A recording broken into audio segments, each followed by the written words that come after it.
अस्सलाम वालेकुम फ्रेंड्स, कैसे हैं आप लोग। आज मैं आपके लिए जो नुस्खा लाई हूँ ये बनाने में बहुत ही आसान है। इस एक नुस्खे के इस्तेमाल से आपको लातादाद बीमारियों से निजात मिलेगी। इंशाल्लाह इसके इस्तेमाल से आपको गुर्दे की तकलीफ, जिस्म की कमजोरी, सांस का फूलना, जिस्म का दर्द, बुखार, डिप्रेशन, सर दर्द, ये सब तकलीफें दूर हो जाएंगी। हैरान मत हो, इट्स रियली अमेजिंग। ये नुस्खा बहुत लाजवाब और आजमूदा है, इसे ट्राई करके देखें। So let's start. सबसे पहले हम 50 ग्राम जो है वो कलौंजी लेंगे। इसके बाद 50 ग्राम छिलका और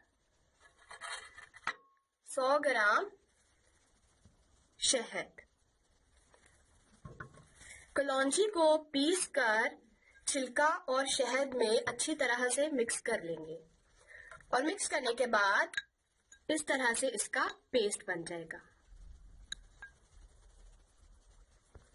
इसको हर खाने के बाद 1 चाय का चम्मच जो है वो खा लेंगे।